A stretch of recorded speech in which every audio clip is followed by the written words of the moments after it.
Jepara yang dikenal dengan ukiran menyimpan satu rumah yang tak pernah selesai.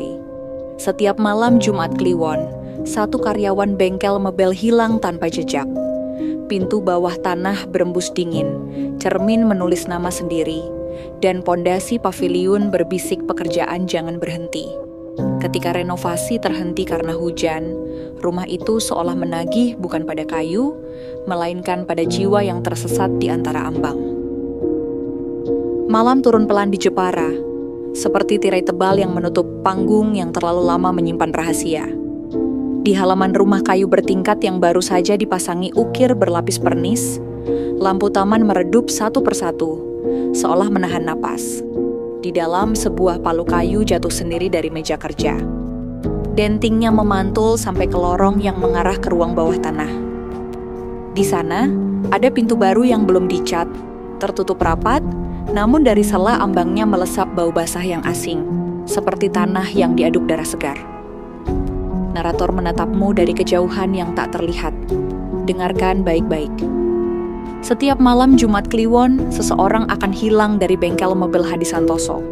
Tidak ada jejak kaki, tidak ada teriakan, tidak ada sisa pakaian. Ada yang bilang mereka kabur, ada yang yakin mereka dipanggil. Hanya rumah ini yang selalu berubah. Hari ini menambah paviliun, besok mengganti atap, lusa menambah tangga yang tidak menuju mana-mana. Renovasi yang tidak pernah selesai. Kandang bubrah, begitu orang menyebutnya.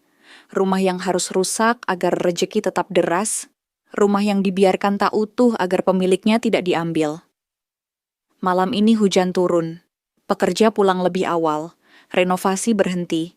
Di ruang makan yang lantainya mengkilap, Hadi Santoso duduk sendirian, memandang peta proyek yang ditandai tinta merah. Di luar, angin mengguncang pepohonan trembesi.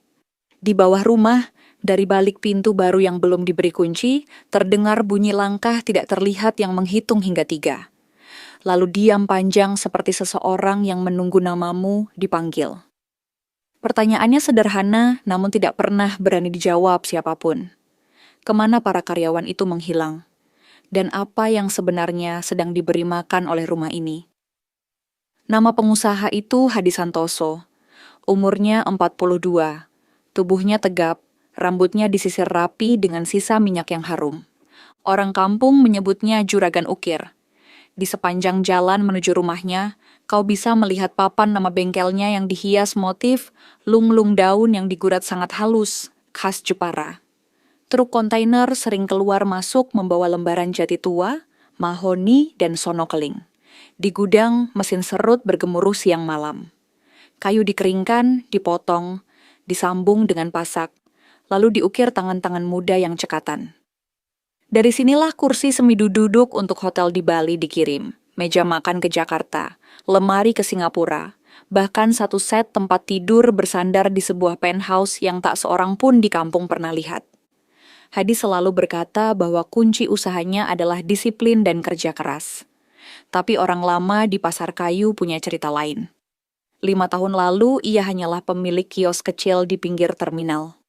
Lalu dalam satu musim penghujan, ia pindah ke rumah besar dengan gerbang besi yang dilapis tembaga. Mulai saat itu, rumah itu tidak pernah sama selama lebih dari 2 bulan. Selalu ada tukang yang membongkar, menambah, mempercantik, merombak. Tiang-tiang baru muncul. Lorong lama ditutup. Sebuah kolam hias diganti dengan halaman batu. Balkon ditambah. Anak tangga diperbanyak. Tidak ada satu garis yang dibiarkan sempurna. Di kampung, cerita turun pelan. Kandang bubrah. Syarat yang menuntut rumah jangan pernah selesai. Rejeki mengalir ketika bangunan terus dalam keadaan menjadi. Jika suatu saat paku terakhir dipukul, maka hidup si pemilik akan ikut ditutup. Rumor itu ditertawakan oleh para mandor luar kota yang datang membantu proyek. Tetapi mereka memilih tertawa di luar pagar. Sebab ada hal lain yang tidak pernah berhenti mengusik. Di setiap malam Jumat Kliwon, satu orang selalu tidak datang keesokan harinya. Pagi itu tinggal alat kerjanya tertata rapi. Sepasang sarung tangan bersandar di kaki mesin serut. Sebuah topi anyaman tergantung tanpa pemilik. Jam tangan menyala di meja makan karyawan. Mereka seolah berjalan di sela dinding yang bergeser dan tidak pernah kembali. Tokoh lain dalam cerita ini bernama Bayu. Usianya hampir 30. Ia pernah bekerja di bengkel ukir ayahnya, lalu bangkrut karena pemasok kayu berhenti mengirim. Ia datang ke rumah Hadi bukan hanya untuk pekerjaan.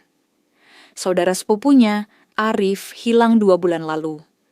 Arif adalah salah satu karyawan baru yang baru seminggu menerima gaji pertama. Ia berkata kepada Bayu satu sore bahwa rumah itu mengeluarkan bunyi nafas ketika tengah malam lewat. Bayu menertawakannya waktu itu. 2 hari kemudian, Arif lenyap. Ponselnya mati. Sepedanya masih terparkir. Bayu tidak pernah memaafkan dirinya sendiri karena menertawakan rasa takut yang ternyata benar. Ada pula Raras, arsitek muda yang ditunjuk mengawasi renovasi. Raras berbeda dari yang lain. Ia menyimpan buku kecil tentang arsitektur keraton dan rumah tradisional Jawa. Ia suka menghitung proporsi, menakar jarak, menimbang ritme tangga. Raras mengajukan rencana renovasi yang modern, tetapi selaras dengan ukir klasik. Namun setiap kali rencana itu hampir selesai, Hadi meminta perubahan. Tambah 1 koridor di sisi barat. Pindahkan pintu utama, ganti arah tangga. Raras tidak mengerti. Arsitektur yang tak pernah rampung melelahkan logika. Hanya 1 kalimat Hadi yang selalu sama. Rumah jangan pernah berhenti bernafas. Jepara sendiri adalah latar yang tenang dan ganjil. Siang hari, matahari menyinari serbuk kayu yang berterbangan seperti kabut emas. Malam hari, angin dari pantai membawa bunyi genteng beradu. Jalan kampung dipenuhi suara gergaji dari rumah ke rumah. Setiap orang terbiasa dengan tajamnya pahat dan bias cahaya yang jatuh dari lampu neon ke serat kayu. Di tempat seperti itu, garis antara seni, kerja, dan ritual menjadi samar. Papan kayu bisa adalah bahan mebel, bisa adalah nisan. Raras mengamati denah rumah Hadi untuk kesekian kali. Ia menempelkan kertas kalkir, menggambar ulang, menghitung panjang lorong. Ada kejanggalan yang tidak didapatnya dari teori manapun. Lorong timur seharusnya berujung ke halaman, tetapi dengan tambahan dinding baru, lorong itu berakhir pada tembok kosong yang diberi lukisan ukir motif bunga. Tangga belakang seperti menaiki lantai yang tidak ada. Pintu menuju ruang bawah tanah dibuat bersusun dan boros material, seperti sengaja memperbanyak ambang yang harus dilalui. Di halaman utara, terdapat pondasi yang disiapkan untuk bangunan kecil yang Hadi sebut pavilion. Namun letaknya menabrak sumbu simetri rumah, memecah keteraturan. Bayu mulai bekerja sebagai tukang finishing. Ia keras kepala dan tutur, katanya tajam, tetapi hari-hari itu ia belajar diam. Diam ketika melihat Hadi memandangi plafon, seolah mencari satu celah untuk ditambah. Diam ketika Raras menghela napas saat Hadi meminta kolom tambahan. Diam ketika mandor lama menunjukkan padanya jam dinding yang berputar lebih cepat di ruang tamu setiap malam Jumat Kliwon. Ia menunggu. Malam itu akan datang lagi. Karyawan lain memiliki caranya masing-masing untuk mengusir pikiran buruk. Ada yang membaca doa sebelum menyalakan mesin. Ada yang menempatkan paku berseberangan di saku celana sebagai penolak bala. Ada yang berjanji tidak menatap kaca cermin di rumah itu setelah Isya. Ada yang memilih pulang sebelum maghrib. Namun uang dari Hadi besar untuk ukuran bengkel kampung. Upah lembur selalu dibayar tunai. Wajah istri dan anak yang bahagia membuat banyak orang menekan rasa takut dan kembali besok.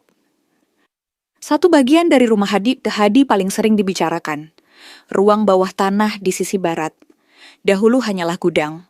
Lalu direnovasi menjadi ruang penyimpanan ukiran antik. Lalu ditambah 1 ruangan tanpa jendela. Lalu ditambah lagi lorong pendek. Semua perubahan dilakukan seperti mengikuti pola yang tidak ada di kertas kerja. Raras pernah mencoba memprotes, tetapi Hadi menatapnya dengan mata yang sulit dibaca. Ia hanya berkata bahwa ia mengikuti hitungan orang tuanya, hitungan yang menjaga rejeki. Raras menutup buku catatannya. Tetapi di dalam hati, ia merasa telah memasuki rumah yang menjadi penanggalan bagi sesuatu yang lebih tua dari pekerjaannya sendiri. Malam menjadi panjang untuk orang yang menunggu hilangnya seseorang. Bayu sering berdiri di teras belakang, memandangi bengkel yang mulai hening saat lampu padam, satu persatu. Ia merasa ada orang lain yang juga berdiri bersamanya, padahal teras itu kosong. Suara tetesan air dari bak penampung bergema seperti detik jam. Angin menerbangkan bau damar dan cat kayu. Di kejauhan, ombak pantai Kartini memukul batu karang. Tetapi di telinganya terdengar seperti nafas besar yang naik dan turun dari bawah tanah. Pada akhir bulan, hujan turun lebih sering. Renovasi berjalan lambat. Pekerja dipulangkan lebih cepat. Siapapun yang percaya pada kandang bubrah akan merasakan punggung mereka dingin, sebab syarat paling utama telah dilanggar. Rumah yang harus selalu rusak, terhenti untuk pertama kalinya. Malam Jumat. Kliwon ada di depan pintu. Bayu menulis nama Arif kecil-kecil di pinggir meja kerja. Ia berjanji kepada dirinya, kalau malam itu ada yang hilang lagi, ia akan turun ke bawah. Apapun yang terjadi. Hujan sore menjelma gerimis yang halus pada malam. Listrik menyala putus-putus. Lampu halaman berkedip sekali lalu kembali stabil. Pekerja sudah pulang, kecuali Bayu yang tinggal untuk merapikan rotan dan kain amplas. Raras masih di ruang tamu memotret detail list plafon untuk laporan. Hadi menghilang ke ruang kerjanya, pintunya terbuka sedikit, terdengar gemerisik kertas dan gesekan pena. Di gudang samping, Bayu mendengar sesuatu jatuh. Bukan bunyi kayu, bukan bunyi besi. Seperti bunyi balok kosong yang digeser dari dalam. Ia berhenti mengikat tali. Ia memanggil pelan, bertanya apakah ada yang tertinggal. Tidak ada jawaban. Hanya bunyi itu lagi. Geser cepat, berhenti, geser pelan, berhenti. Bayu membawa senter dan melangkah. Udara lebih dingin di sisi barat, dekat pintu bawah tanah. Di ruang tamu, Raras melihat jam dinding bergerak tidak wajar. Jarum detik mengayun lebih deras, lalu berhenti, lalu meloncat 2 kali sekaligus. Raras menatap pepantulan dirinya di kaca lemari ukir. Ada garis gelap bergerak di belakangnya, seperti bayangan seseorang yang lewat.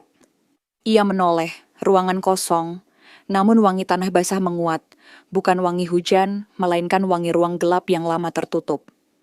Bayu berdiri di depan pintu bawah tanah yang baru itu, pintu kayu nangka yang belum dicat berkilat karena lembab. Di bawahnya ada celah kecil yang mengeluarkan angin dingin. Ia tempelkan telinganya. Ada bunyi seperti kain diseret. Ada bunyi seperti napas aneh yang tidak tahu ritmenya. Bayu menelan ludah. Ia sadar kedua telapak tangannya berkeringat, padahal udara dingin. Ia mengetuk pelan. Pintu tidak menjawab. Ia mengetuk lagi, kali ini lebih keras. Ada sesuatu yang menepuk dari baliknya, sekali, 2 kali, seperti menirukan. Raras berjalan menuju lorong barat, merasa dipanggil oleh hal yang tidak nampak. Ia ingin bertanya kepada Hadi, tetapi langkahnya malah membawanya mendekat ke pintu bawah tanah. Di ujung lorong, ia melihat Bayu berdiri di sana. Mereka saling memandang sebentar, lalu menoleh ke pintu. Bunyi air napas itu sekarang terdengar jelas, bukan napas satu makhluk. Napas banyak orang yang tidak bersuara. Terdengar ramai namun tertahan. Raras meraih pegangan pintu yang dingin. Bayu mengangguk. Saat itu lampu padam.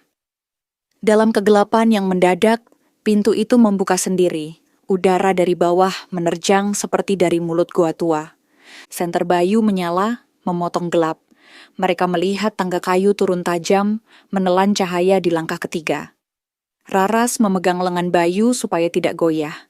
Dari bawah sana, sesuatu berbisik dengan nada yang tidak bisa dipahami, namun menyebut satu kata yang membuat rambut mereka berdiri. Pulang. Raras mundur setapak. Bayu menyorot senter ke dinding. Ada cap tangan yang baru.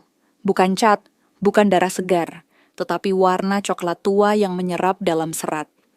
Cap itu kecil, seperti tangan seorang anak yang mencoba meraih. Suaranya kembali datang dari bawah. Pulang. Kali ini terdengar sedih.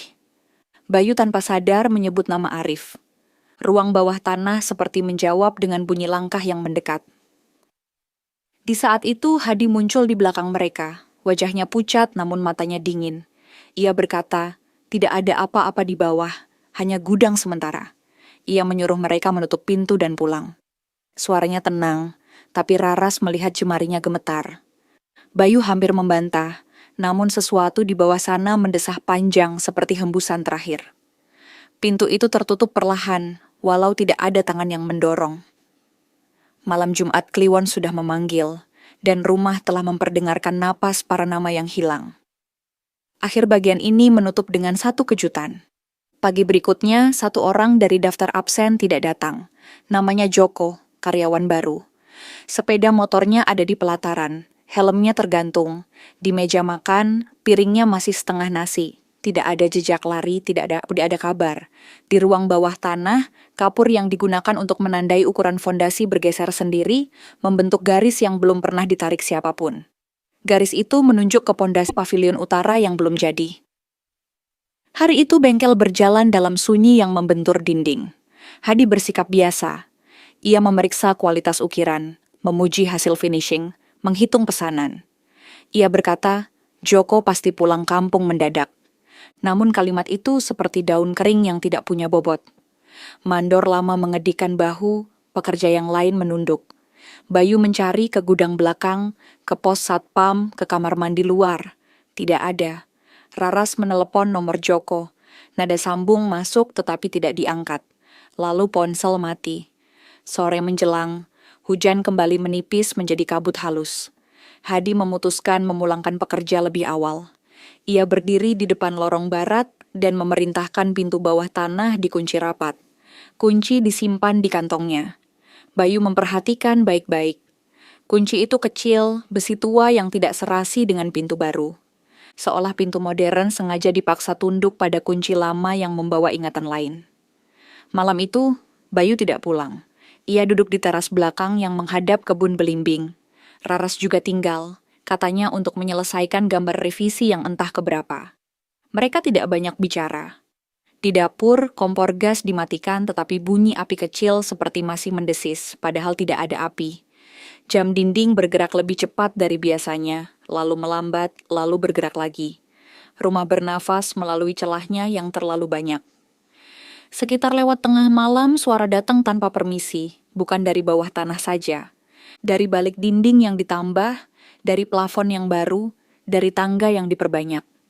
Ada bunyi pasir jatuh, ada bunyi kayu retak, ada bunyi lantai mengeluh pelan. Raras menutup buku gambar. Bayu menggenggam senter. Lalu datang yang lain. Bau buluk seperti pakaian basah yang tidak pernah kering. Bau damar terbakar. Bau tanah yang baru digali. Bau darah yang sudah lama tetapi tidak pernah benar-benar hilang. Udara mendingin sampai gigi mereka bergemeletuk.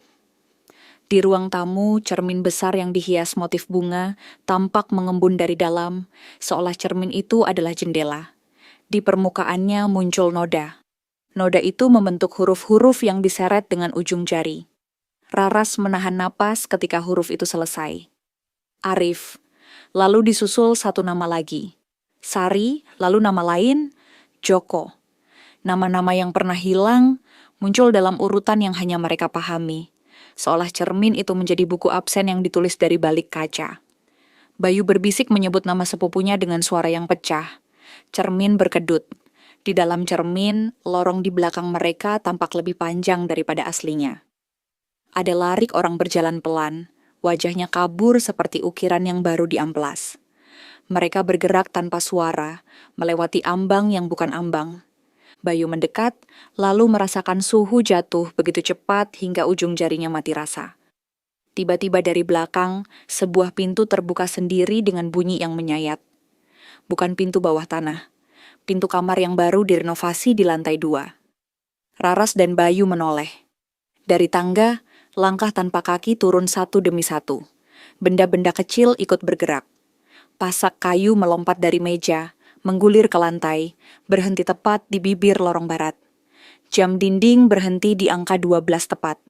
Di kebun belimbing, daun-daun saling menggosok, mengeluarkan bunyi yang anehnya terdengar seperti orang membisikkan doa dalam bahasa yang tidak mereka mengerti.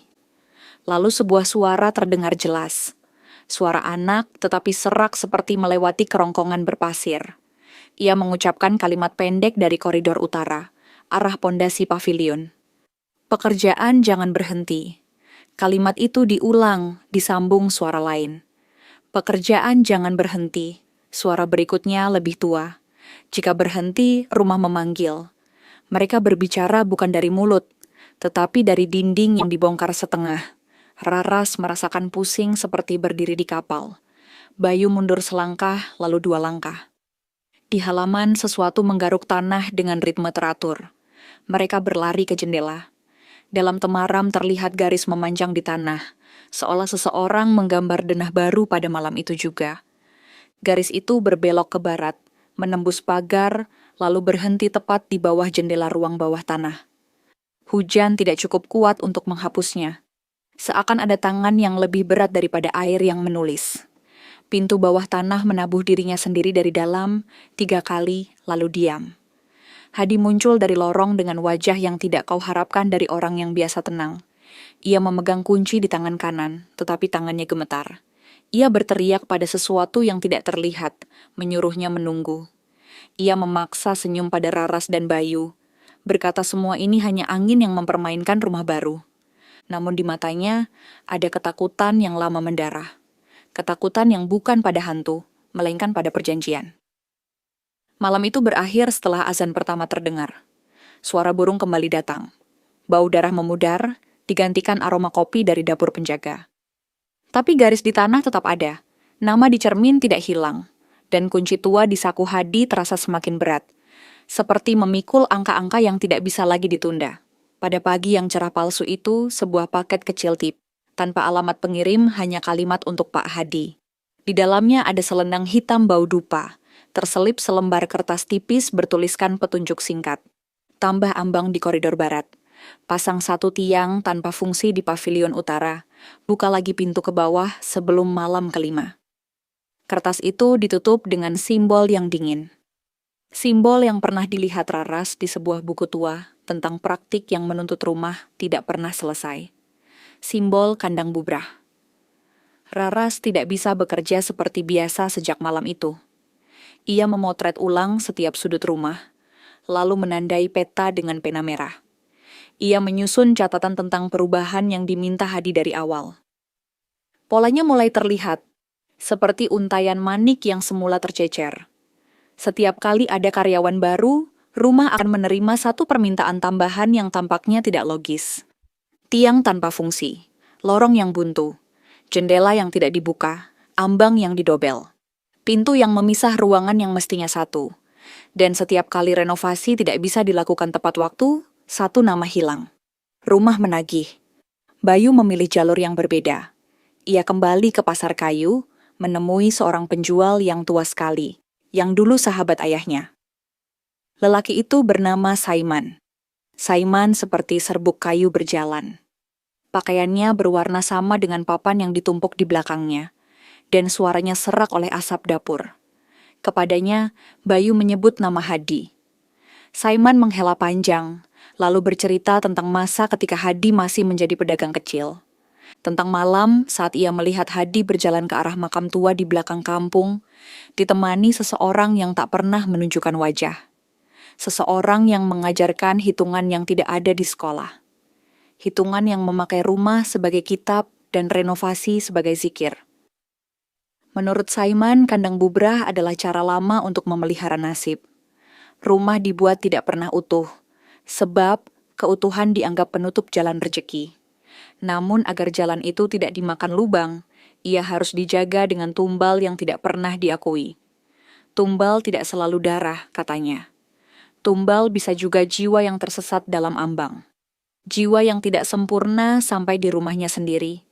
Mereka yang hilang bukan mati di tanah, tetapi hilang ke dalam jarak antara 2 kusen. Suara mereka bisa kau dengar jika malam cukup dingin. Bayu mendengarkan hingga punggungnya dingin. Ia bertanya tentang cara memutus. Saiman menjawab bahwa memutus berarti menyempurnakan. Menuntaskan semua yang sengaja dibiarkan cacat. Menjadikan rumah utuh dengan 1 langkah terakhir. Namun langkah terakhir bagi rumah selalu sebanding dengan nasib pemilik. Jika rumah ditutup, sesuatu yang bernafas melalui celahnya akan mencari jalan lain. Ia akan memakan yang terdekat. Saiman menatap Bayu dalam-dalam, seolah bertanya apakah ia siap menukar satu hidup dengan hidup yang lain. Di rumah Hadi, Raras membuka kotak buku tua yang ia beli bertahun lalu di toko penghabisan koleksi. Di dalamnya ada catatan arsitektur rumah tradisional. Pada satu halaman yang menguning, ada paragraf tentang larangan membuat lorong buntu tanpa fungsi di sisi barat rumah, sebab sisi itu dianggap jalur keluar masuk hal yang tidak tampak. Di catatan pinggir siapapun yang dahulu membacanya, tertulis kalimat ini. Jika sebuah rumah sengaja dibiarkan dalam keadaan tidak selesai, ia menjadi tempat perjanjian. Dan perjanjian selalu punya tenggat. Raras menghadap Hadi dengan sopan. Ia menunjukkan peta dan semua catatannya. Ia berkata bahwa pola ini berbahaya. Ia menanyakan apakah Hadi tahu tentang kandang bubrah. Hadi diam sangat lama. Lalu ia bercerita tanpa karakter berlebihan, seolah sedang membaca berita buruk yang tak bisa diubah. 5 tahun lalu, usaha Hadi terancam tutup. Hutang menumpuk, pelanggan kabur, 2 mesin rusak. Ia menemui seorang sesepuh yang tidak lagi diundang dalam hajatan. Seseorang yang disebut aneh oleh separuh kampung dan disegani oleh separuh lainnya. Orang itu menawarkan jalan. Bangun rumah yang tidak pernah selesai. Jangan biarkan garis lurus tanpa putus, tambah ambang, tambah kusen, tambah lorong. Setiap minggu ada perubahan. Rumah akan menyerap sial yang datang. Rejeki akan mengalir ke celah-celahnya. Namun jangan berhenti. Jika berhenti, rumah akan meminta kembali apa yang telah diberi. Rumah akan menagih lewat korban yang disesatkan di ambang. Hadi mengangguk pada dirinya sendiri saat bercerita. Katanya, ia berhasil terlepas dari bangkrut setelah mengikuti syarat. Pesanan datang bertubi. Ia memperkerjakan banyak orang. Ia membeli kayu tua dari rumah-rumah yang dirobohkan di kota lain, sebab katanya kayu tua menyimpan nafas yang kuat untuk menahan sial. Sejak itu, ia menambahkan tiang yang tidak perlu, ambang yang 2 lapis, tangga yang lebih dari 1. Tapi ia tidak pernah tahu bagaimana harus menjawab ketika orang hilang. Ia menyuap hatinya dengan kalimat bahwa mereka kabur membawa uang muka. Ia tahu itu dusta. Ia mengatakan semua itu dengan wajah orang yang bangga sekaligus malu pada alasan yang sama. Bayu kembali ke rumah ketika malam hampir turun. Ia menyampaikan kepada Raras apa yang dikatakan Saiman. Menyempurnakan rumah adalah cara memutus. Menyempurnakan berarti memaku paku terakhir pada titik yang selama ini dihindari. Tetapi siapa yang akan ditukar? Raras memandang denah. Ia menemukan satu titik yang menjadi pusat semua perubahan. Pondasi pavilion utara yang menabrak sumbu rumah. Di situ garis-garis perubahan bertemu. Di situ juga garis tanah malam sebelumnya berhenti. Di situ mungkin ada mulut yang menelan. Hadi mendengar rencana mereka dan menolak. Ia berkata itu gila. Ia tidak bisa mengambil risiko. Ia mencoba mempercepat renovasi saja. Ia memanggil pekerja tambahan. Ia menambah uang lembur. Ia percaya bila sketsanya terus bergerak, malam Jumat Kliwon bisa dilewati tanpa korban. Namun hujan seperti disuruh menjaga batas. Setiap siang mendung. Setiap sore turun air. Tukang basah. Plester tidak kering. Kayu mengembang. Renovasi tidak berjalan. Rumah bertahan dalam keadaan separuh. Dan malam berikutnya semakin dekat. Menjelang malam itu, Bayu bermimpi. Ia berada di bawah tanah, berdiri di lorong sempit yang dindingnya kayu berusia tua. Dari dinding itu keluar tangan-tangan kecil yang memegang pahat, memahat udara yang kaku. Suara Arif memanggil dari tengah kegelapan, lirih. Ia tidak meminta tolong. Ia hanya meminta pulang. Namun untuk pulang, katanya, seseorang harus menutup rumah agar ambang berhenti membuka. Seseorang harus berani memakukan paku, terakhir di tempat yang paling dilarang. Lalu mimpi pecah oleh bunyi palu jauh yang memukul 3 kali. Bayu terbangun dengan dada perih seperti habis menahan tangis. Keesokan harinya, Raras menemukan satu hal lain. Di bawah papan lantai pavilion utara, yang belum selesai dipasang, ada lembar kain hitam yang diselipkan bersama koin dan bunga kering. Di atas kain itu ada tulisan kecil yang merinci tanggal dan nama. Tanggal-tanggal malam Jumat Kliwon. Di sampingnya, awalnya kosong, lalu mulai diisi satu persatu sebuah tanda yang mirip kuku dicokot. Raras mengambil kain itu dengan tangan gemetar dan membawanya ke Bayu. Mereka tidak memberitahu Hadi. Mereka takut kunci rahasia itu akan dibuang, padahal mungkin itu satu-satunya petunjuk arah. Malam mendekat, hujan berhenti lebih cepat, angin berganti tenang. Ada kesenyapan yang justru memperjelas bunyi-bunyi kecil. Bayu dan Raras bersepakat tanpa kata. Malam ini mereka akan mencoba. Mereka membawa paku besar yang biasanya dipakai untuk balok utama. Mereka menyiapkan palu.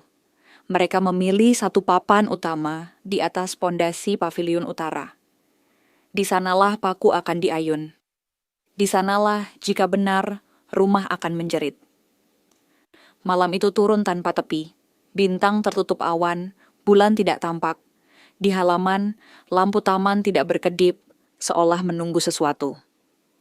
Hadi berjalan mondar-mandir di ruang tamu, menggenggam kunci tua seperti Rosario. Raras dan Bayu duduk di lantai dekat pintu ke halaman utara.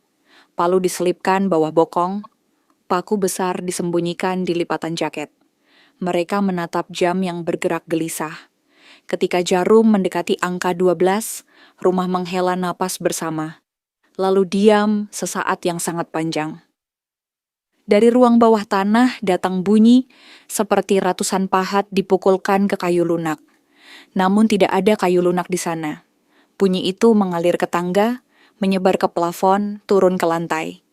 Dinding bergetar tipis. Udara menurun suhunya. Raras menahan rasa mual yang datang tiba-tiba. Bayu menatap keluar. Di pondasi paviliun, kabut menumpuk hanya di sana, seperti selimut. Di tengah kabut, sesuatu berkedut tidak jelas wujudnya. Seperti kain yang basah di rentang. Ketika angin berhenti, kain itu menempel pada sesuatu yang tidak tampak. Bentuknya mirip kepala tanpa wajah. Cermin di ruang tamu berkabut dari dalam. Nama-nama kembali muncul.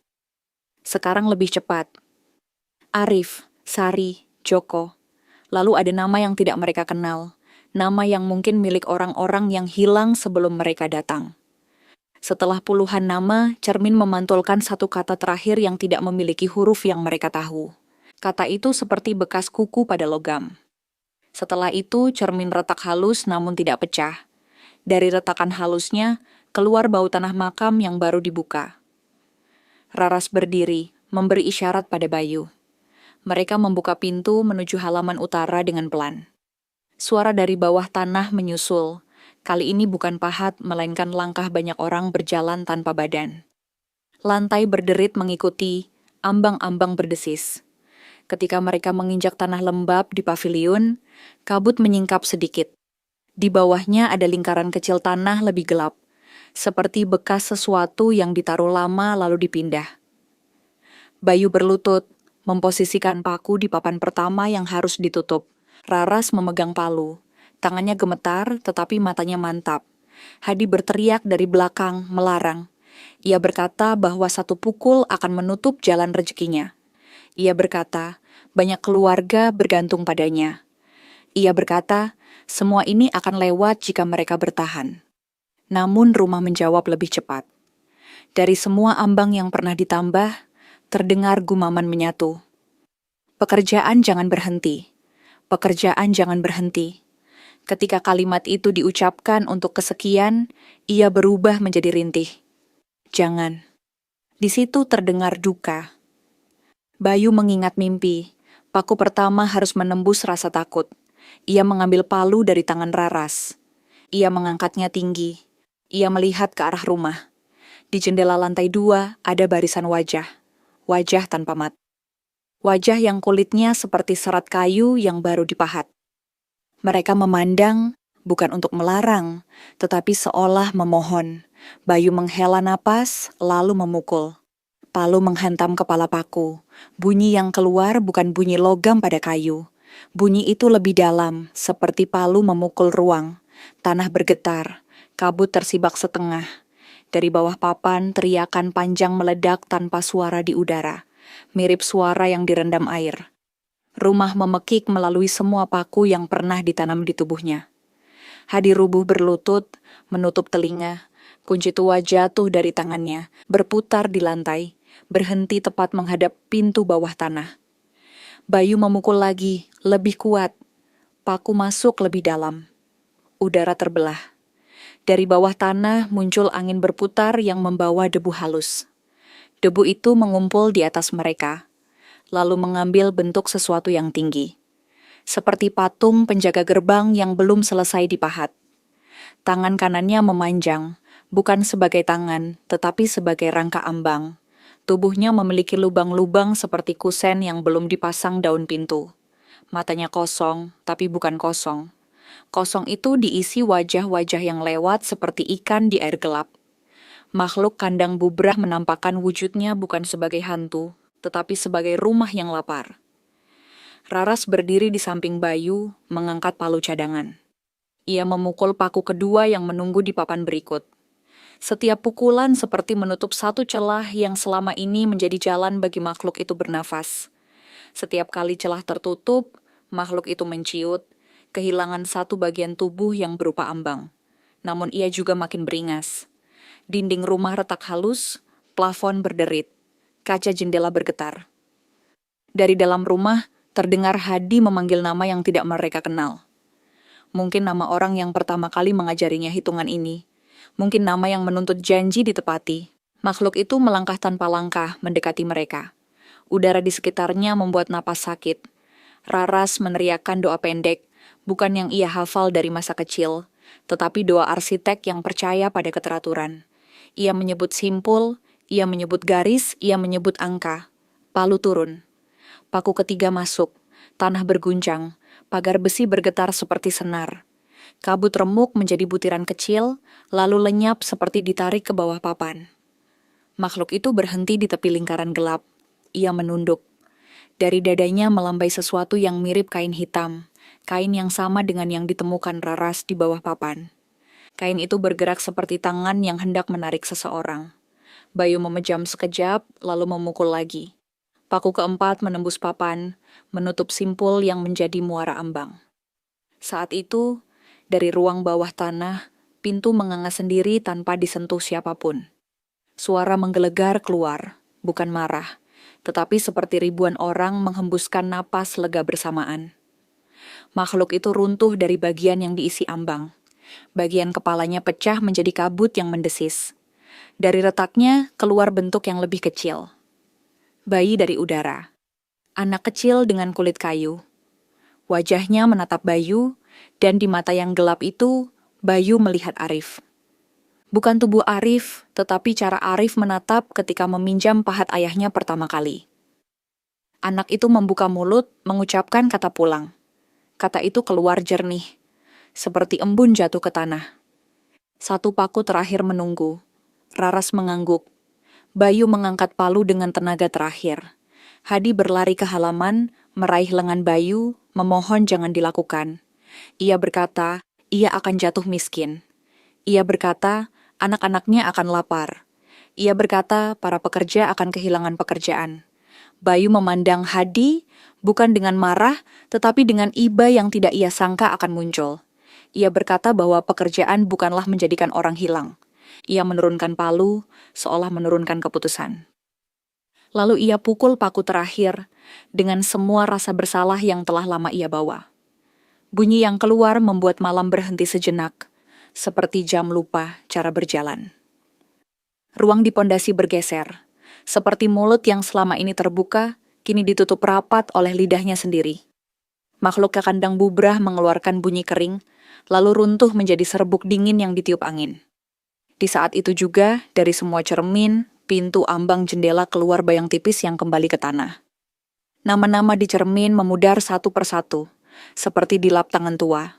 Hening jatuh, hening yang bukan damai, hening yang menunggu jawaban dari sesuatu yang tidak lagi punya bentuk. Ketika paku terakhir masuk, rumah seketika menjadi utuh dalam cara yang selama ini dihindari. Nafas yang dulu keluar masuk melalui celah tidak menemukan jalan. Hadi terduduk di tanah, memegang kepala, tubuhnya bergetar. Kunci tua tergeletak di sampingnya, dingin. Bayu dan Raras menatap pondasi yang kini rata. Tidak ada kabut, tidak ada suara, hanya angin tipis dari pantai yang membawa wangi garam yang jauh. Lalu datang balasan yang mereka takutkan. Dari ruang bawah tanah muncul bunyi langkah yang bukan langkah. Bukan lagi gumaman ambang. Ini suara berat, lambat, seperti seseorang yang bangun dari tidur yang terlalu lama. Pintu bawah tanah terbuka tanpa kemauan tangan. Tangga terlihat jelas. Gelap di bawah tidak lagi hidup. Gelap itu padat. Seseorang naik. Bayu mengangkat palu, tetapi palu hanyalah besi di tangannya sekarang. Raras merengkuh kain hitam yang ia temukan dan menggenggamnya sampai jari memutih. Orang yang naik tidak menunjukkan wajah. Ia memakai baju lurik tua yang lembab, lengan panjangnya menutupi jari. Langkahnya tenang. Ketika sampai di ambang, ia menoleh ke seluruh ruangan, seolah memeriksa apakah garis-garis rumah sudah benar. Hadi memanggilnya dengan sebutan guru, suara patah. Orang itu menatap Hadi, tersenyum tipis, lalu melihat ke arah pondasi utara yang sudah tertutup. Ia mengangguk seolah menerima jawaban pertanyaan yang tidak terdengar. Orang itu berbicara pelan, namun setiap kata terasa seperti dimasukkan ke telinga dengan tangan dingin. Perjanjian selesai tidak dengan kehilangan, melainkan dengan penutupan. Kau telah menutup pintu yang kubuka, Hadi. Harga dari setiap pintu adalah jalan keluar bagi sesuatu. Jika pintu ditutup, maka jalan keluar diganti oleh tuan rumah. Rumah yang utuh harus menyempurnakan pemilik. Kalimat terakhirnya berhenti di udara, menggantung seperti pedang tak terlihat. Hadi berdiri, matanya bimbang antara lari dan memeluk. Ia menoleh ke Bayu dan Raras, wajahnya penuh ketakutan yang paling jujur. Ia bertanya apakah ada cara lain. Orang itu menggeleng pelan. Ia menunjuk ke atap, ke pilar, ke lantai, ke semua ambang yang kini menutup. Kau memberi makan rumah dari celahnya, katanya. Sekarang celah itu ditutup, dan rumah lapar pada yang paling dekat, pada namamu sendiri. Ini bukan hukuman. Ini keseimbangan. Bayu melangkah maju. Ia berdiri di depan Hadi, tubuhnya tegang, suaranya tetap. Ia berkata bahwa orang hilang harus pulang.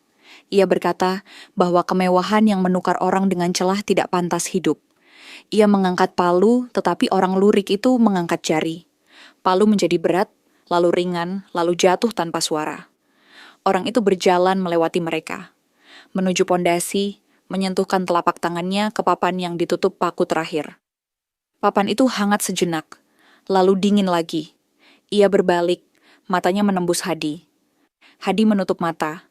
Ia mengucap nama anaknya, istrinya, karyawannya, satu persatu. Ia menangis tanpa suara.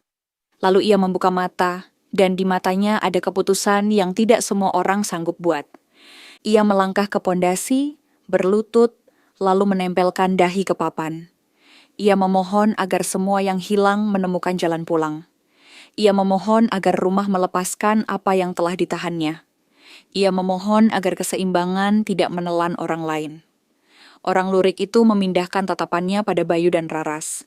Ia mengangguk, seolah menyatakan bahwa permohonan telah didengar. Di saat itu, dari bawah papan mereka mendengar sesuatu bergerak. Bukan makhluk, bukan angin. Seperti suara pasir yang dituangkan kembali ke wadah. Seperti langkah kecil-kecil menuju pintu yang setengah terbuka. Udara bergetar halus. Di ruang tamu, cermin jernih lagi. Di lorong, bayang yang tadinya menempel pada dinding merosot seperti cat meleleh. Dari ambang bawah tanah, satu demi satu bunyi helaan napas pendek terdengar. Napas orang yang bangun dari mimpi yang terlampau panjang.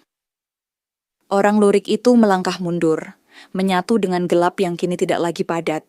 Hadi menatap Bayu. Isi tatapan itu sederhana. Terima kasih, dan maaf yang terlalu terlambat. Bayu mengangguk. Dalam detik yang sama, lampu halaman kembali berkedip, suara malam kembali seperti biasa, dan ombak pantai terdengar lagi. Namun mereka tahu ada satu langkah lagi yang akan terjadi, bukan dari bawah tanah, melainkan dari takdir yang telah digambar huruf per huruf, sejak paku pertama ditekan. Hadi berdiri. Ia meletakkan kunci tua di atas papan pondasi, tepat di tengah. Ia berkata kepada rumahnya bahwa ia ingin anak-anak pulang. Ia berkata kepada orang-orang yang masih hidup bahwa pekerjaan berhenti sampai kabar baik datang. Ia memandang Raras dan Bayu, memohon mereka menjaga keluarga jika sesuatu menimpanya. Lalu ia berjalan menuju pintu bawah tanah yang masih terbuka. Ia menuruni tangga tanpa terburu-buru, seolah menuju ruang kerja. Pada anak tangga keempat ia berhenti, menoleh dan tersenyum. Senyum itu bukan pasrah. Senyum itu seperti orang yang akhirnya mengerti kalimat yang lama ia hafal tanpa paham. Gelap menelan Hadi, pintu menutup, rumah tidak bernafas lagi. Pagi datang seperti tidak terjadi apa-apa. Langit jernih. Burung gereja hinggap di pagar. Di bengkel, mesin serut tidak dinyalakan. Pekerja berkumpul, wajahnya tegang, mulutnya berbisik. Raras berdiri di ambang pintu, memegang mop, memandang halaman utara yang kini tampak biasa. Bayu duduk di tangga depan, menatap telapak tangannya yang masih bergetar sisa malam. Di atas papan pondasi, kunci tua tergeletak. Di sampingnya sehelai kain hitam terbuka, kosong dari tanda. Menjelang siang, kabar pertama datang. Seorang yang hilang 2 tahun lalu tiba-tiba kembali ke rumahnya di kampung tetangga. Rambutnya lebih pendek, matanya kosong beberapa jam, lalu kembali mengenali ibunya. Ia tidak tahu di mana selama ini. Ia hanya ingat berdiri di lorong yang tidak berujung. Sore hari, kabar kedua. Seorang perempuan yang hilang 3 bulan lalu pulang menaiki truk sayur, turun dengan langkah goyah lalu pingsan di halaman rumahnya. Malamnya, seorang kakek yang hilang di masa lebih lama lagi berjalan pelan di jalan utama, menanyakan arah ke rumah yang sudah tidak ada. Kabar itu berantai seperti paku yang ditarik kembali satu persatu. Di rumah Hadi, Raras dan Bayu menunggu. Mereka tidak menceritakan detail malam itu kepada siapapun. Mereka berkata renovasi dihentikan. Mereka berkata Hadi sedang pergi. Mereka menutup pintu bawah tanah dengan papan sementara dan menguncinya dari luar. Bukan dengan kunci tua, tetapi dengan palang kayu sederhana. Mereka tidak ingin ada pintu yang memanggil. Sore turun perlahan, Bayu pulang untuk pertama kali setelah beberapa malam menginap. Ia melewati pasar kayu, melihat Saiman duduk sambil menatap jauh. Saiman mengangguk kecil seolah tahu cerita yang tidak diceritakan. Bayu melambaikan tangan. Di kepalanya suara Arif muncul, kali ini tidak dari cermin, tetapi dari kenangan yang sehat. Ia tersenyum kecil. Raras menulis laporan terakhir. Ia menuliskan kalimat yang tidak biasa untuk laporan arsitektur. Rumah ini selesai dengan cara yang tidak diajarkan. Ia menutup map, menatap langit, lalu menahan napas karena merasakan sesuatu yang halus. Bukan teror, bukan ancaman, hanya sepi yang jernih. Namun di balik sepi ada nada lain yang tidak bisa ia abaikan. Nada yang mengingatkan bahwa rumah pernah menjadi tempat perjanjian. Dan perjanjian, meski diputus, menyisakan bekas pada kayu seperti guratan yang tidak bisa diamplas tuntas. Malam menetes masuk. Di ruang tamu, cermin tidak berkabut lagi. Namun jika kau berdiri di sana cukup lama, tepat pada detik ketika jam hendak mencapai angka 12, pada gelap yang paling halus, kau akan melihat sesuatu sangat kecil di sudut bawah cermin. Bukan nama, bukan retak, hanya garis tipis yang mirip ambang. Garis itu tidak bergerak. Ia diam seperti orang yang menahan napas agar tidak ketahuan masih hidup. Bayu kembali ke rumah Hadi keesokan pagi untuk memeriksa keadaan. Pintu bawah tanah masih tertutup. Kunci tua tidak ada di papan pondasi. Ia mencarinya, tidak menemukan. Raras datang terlambat, mengatakan bahwa pagi tadi seseorang menaruh amplop di pagar. Di dalamnya ada satu kertas putih kosong. Tetapi ketika kertas itu dilayangkan ke cahaya, muncul bayangan garis yang membentuk denah. Denah itu sederhana, memetakan sebuah rumah kecil yang benar-benar utuh. Tidak ada lorong buntu, tidak ada ambang dobel, tidak ada pintu yang tidak perlu. Di sudut bawah denah ada tanda tangan yang sangat dikenal. Nama Hadi. Berita tentang kepulangan orang-orang hilang menyebar. Sebagian kampung lega, sebagian bingung. Ada yang memuji, ada yang ketakutan. Bengkel tetap tutup selama beberapa hari. Raras menemui keluarga Hadi, menyampaikan hal-hal praktis. Keluarga menangis, kemudian tenang. Tidak ada yang berkata tentang ruang bawah tanah. Tidak ada yang bertanya tentang paku yang besar. Tidak ada yang menyebut kandang bubrah. Mereka menganggap Hadi pergi dan belum kembali. Itu lebih mudah diucapkan. Seminggu kemudian, rumah itu dijual diam-diam. Pembeli adalah orang luar kota yang mau memindahkan sebagian material kayu untuk proyek lain. Raras memastikan bahwa pondasi pavilion utara tidak lagi diusik. Ia meminta agar papan di sana tidak dibongkar. Pembeli heran tetapi menurut. Bayu mengawasi sampai truk terakhir pergi. Pagar ditutup. Halaman menjadi kosong, menyisakan bekas roda dan bayang pohon belimbing. Pada malam terakhir sebelum rumah benar-benar ditinggalkan, angin pantai berhenti sejenak. Langit pekat dan bersih. Bayu berdiri di luar pagar, memandang rumah yang kini tampak biasa.